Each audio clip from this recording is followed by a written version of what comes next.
नमस्कार मित्रांनो, स्वागत आहे तुमचं आपल्या एस के ऑनलाईन ट्युटोरियलमध्ये. आज आपण या व्हिडिओमध्ये सेमीकंडक्टर डायोड लेझर डिस्कस करणार आहोत. या अगोदरच्या व्हिडिओमध्ये आपण लेझर हा टॉपिक डिस्कस करत होतो. त्याच्यामध्ये लेझरचा फुल फॉर्म आपण बघितला की light amplification by stimulated emission of radiation. So laser light in short काय असतो की हा एक कोहरंट म्हणजे एकसारखा, मोनोक्रोमॅटिक म्हणजे एकाच वेव्हलेंथचा, सेम वेव्हलेंथचा लाईट असतो. ओके, लेझर लाईट तुम्ही सगळ्यांनी बघितला असेल. वेगवेगळ्या कलरमध्ये आपण लेझर लाईट बघतो, रेड, ग्रीन, बरोबर की नाही. So again colour of light is depending on the wavelength of light. आणि लेझर लाईट म्हणजे एकसारखा एकाच वेव्हलेंथचा लाईट, मोनोक्रोमॅटिक लाईट. आणि तो जनरेट कसा करायचा, तर there are different types of laser, like gas laser, solid state laser. तर गॅस लेझरमध्ये आपण या अगोदरच्या व्हिडिओमध्ये हिलियम निऑन लेझर डिस्कस केला. आणि आता सॉलिड स्टेट लेझरला आपण सेमीकंडक्टर लेझर डिस्कस करणार आहोत. मित्रांनो, सेमीकंडक्टर लेझर हा एक सॉलिड स्टेट लेझर आहे आणि हा स्पेशली पी एन जंक्शन डायोडपासून बनवलेला असतो. तर जसं की आपल्याला माहिती आहे की सेमीकंडक्टर मटेरियल चा वापर करून इथे लेझर लाईट तयार केली जाते. तो सेमीकंडक्टर काय असतं आपल्याला त्याची आयडिया आहेच की सेमीकंडक्टरची जी काही इलेक्ट्रिकल कंडक्टिंग प्रॉपर्टी असते ती कंडक्टर आणि इन्सुलेटरच्या मध्ये असते. It's lying between conductor and insulator. तर वेगवेगळ्या टाईपचे सेमीकंडक्टर आपल्याकडे आहेत मित्रांनो, जसे की सिलिकॉन असेल, जर्मेनियम असेल, गॅलियम आर्सेनाइड असेल. तर इथे सेमीकंडक्टर डायोड लेझरमध्ये गॅलियम आर्सेनाइड या नावाचं सेमीकंडक्टर वापरलं जातं. सगळ्यात अगोदर हेच मटेरियल का चूज केलं हे मी तुम्हाला समजून सांगतो. सो गॅलियम आर्सेनाइड मध्ये काय होतं मित्रांनो की हा डायरेक्ट बँड गॅप असतो, किंवा गॅलियम GaAs याने आपण त्याला डिनोट करतो, गॅलियम आर्सेनाइड. सो याच्यामध्ये काय होतं मित्रांनो, जेव्हा इलेक्ट्रॉन्स आणि होल्स, आपल्याला माहिती आहे की पी टाईप मध्ये काय असतं, मेजॉरिटी मध्ये होल्स असतात. होल्स म्हणजे पॉझिटिव्ह चार्ज पार्टिकल्स. आणि एन टाईप मध्ये इलेक्ट्रॉन्स म्हणजे निगेटिव्ह चार्ज पार्टिकल्स असतात मेजॉरिटी मध्ये. आता काय होत असतं की जेव्हा आपण याला एक्सटर्नल सप्लाय लावत असतो, म्हणजे याला फॉरवर्ड बायस मध्ये कनेक्ट करत असतो की positive terminal is connected to P type and negative terminal is connected to N type, is called as forward bias. बरोबर. त्याला फॉरवर्ड बायस मध्ये जेव्हा करत असतो आपण, तेव्हा काय होतं की एन टाईप मधून इलेक्ट्रॉन्स पी टाईप कडे जाण्याचा प्रयत्न करतात आणि पी टाईपचे जे काही होल्स असतात ते एन टाईप मध्ये येण्याचा प्रयत्न करतात. आणि इथे एक लेयर तयार होते. या लेयर मध्ये हे इलेक्ट्रॉन्स आणि होल्स रिकंबाईन होतात, त्याला आपण डिप्लिशिएशन लेयर सुद्धा म्हणतो. आणि हे इलेक्ट्रॉन्स आणि होल्स जेव्हा कंबाईन होतात तेव्हा ते काय करतात की एनर्जी रिलीज करतात in the form of photon. आणि हाच असतो आपला लेझर लाईट. बरोबर. सो याच्यामध्ये जर आपण कन्स्ट्रक्शन बघितलं, ते डायोड मित्रांनो खूप छोट्या साईजचे असतात. ओके, अगदी मायक्रॉन मध्ये याची साईज असते. त्याच्यामुळे हे सीडी प्लेअर, ऑप्टिकल फायबर अशा बऱ्याच ठिकाणी किंवा बारकोड स्कॅनिंग मध्ये हे लेझर वापरले जातात. That is semiconductor laser. त्याचा टॉप सरफेस आणि बॉटम सरफेस हा मेटल कॉन्टॅक्ट, त्याचं कन्स्ट्रक्शन मी तुम्हाला समजून सांगतो की इथे दोन पी टाईप आणि एन टाईप असं मिळून एक पी एन जंक्शन डायोड बनवलेलं असतं. हे गॅलियम आर्सेनाइडचं असतं. आणि याच्या टॉप सरफेसला एक मेटल कॉन्टॅक्ट किंवा मेटल प्लेट लावलेली असते टॉप आणि बॉटम सरफेसला, कारण की याच्यामध्ये इलेक्ट्रिसिटी फ्लो झाली पाहिजे.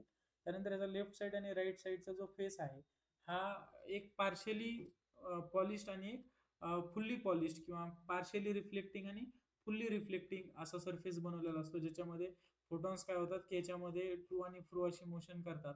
आणि पार्शियली मधून काय होतात की मग काही नंबर ऑफ फोटॉन्स बाहेर पडत असतात. जसं की आपण मागच्या व्हिडिओमध्ये हिलियम निऑन मध्ये डिस्कस केलं होतं की दोन ऑप्टिकल मिरर इथे लावलेले असतात, एक फुल्ली रिफ्लेक्टेड आणि एक पार्शियली रिफ्लेक्टेड. तशाच प्रकारे या सरफेसला सुद्धा पॉलिशिंग केल्या जाते. या साईडला 100% रिफ्लेक्टिंग असतं आणि इकडे पार्शियली असतं, याच्यामधून काही फोटॉन्स बाहेर पडू शकतात, म्हणून आपण पार्शियली रिफ्लेक्टेड म्हणतो. सो अशा प्रकारे त्याचं कन्स्ट्रक्शन आहे.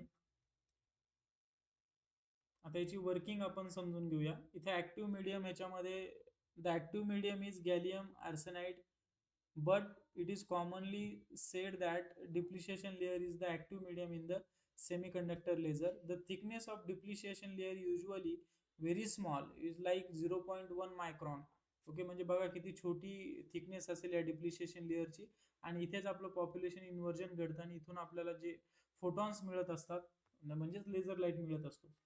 So pumping source forward bias is used as a pumping source. The PN junction is made forward bias that P side is connected to positive terminal of the battery and N side is connected to negative side of the battery. Me already तुम्हाला हे सांगितले. त्यानंतर the two phases of semiconductor which are perpendicular to junction planes makes resonant cavity. The top and bottom face of diode which are parallel to the junction plane are metallized so that it make external connections. Okay, जसं मी तुम्हाला सांगितले वरचा आणि जे top surface आणि bottom सरफेसला metal plate लावलेले असतात, जेणेकरून एक्सटर्नल कनेक्शन किंवा इलेक्ट्रिसिटी इन शॉर्ट त्याच्यामध्ये फ्लो झाली पाहिजे. सो हा कन्स्ट्रक्शनचा पार्ट मी ऑलरेडी तुम्हाला इथे एक्सप्लेन केला. आता वर्किंगमध्ये ह्याच्या वेगवेगळ्या स्टेप्स आहेत मित्रांनो. पॉप्युलेशन इन्व्हर्जन असेल.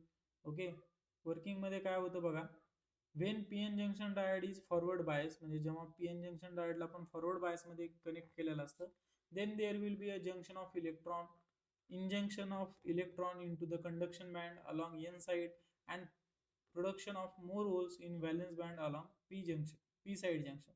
Thus there will be greater number of electrons in conduction band compared to valence band, so population inversion is occurred. Okay, इथे आपल्याला कंडक्शन बँड आणि व्हॅलन्स बँडची डायग्राम दिसत असेल. कंडक्शन बँडमध्ये मित्रांनो आपल्याला माहिती आहे की आपल्याकडे असणारे होल्स इथे खूप जास्त प्रमाणात प्रेझेंट असतील, आणि व्हॅलन्स बँडमध्ये आपल्याला इलेक्ट्रॉन्स बघायला मिळतील. सो जेव्हा इलेक्ट्रॉन हा होल्सकडे ट्रॅव्हल करत असतो, म्हणजे व्हॅलन्स बँडमधून कंडक्शन बँडमध्ये, आणि तो इथे जेव्हा कंबाईन होत असतो, रिकंबाईन होत असतो होल्स आणि इलेक्ट्रॉन्स, तेव्हा तो काय करतो मित्रांनो, फोटॉन रिलीज करतो. आणि हे फोटॉन काय करतो की जे काही सरफेस असतात polish, fully polish and partially polish, ह्याच्यामध्ये ते काय म्हणतात त्याला, मूव्ह होतात, त्या दोन्हीमध्ये रिफ्लेक्ट होतात, आणि याचं पार्शली पॉलिश सरफेस असतो याच्यामधून ॲम्प्लिफाय होऊन ते फोटॉन्स काय पडत असतात, बाहेर पडत असतात.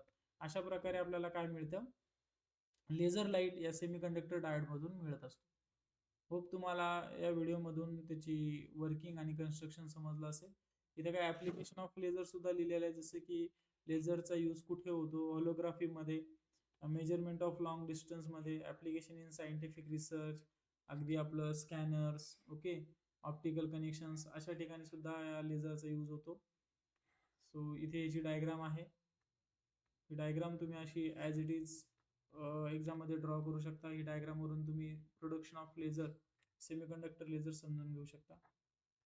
सो व्हिडिओ आवडला असेल तर नक्की आपल्या व्हिडिओला लाईक करा. नवीन असाल तर चॅनलला सबस्क्राईब करा. थँक्यू.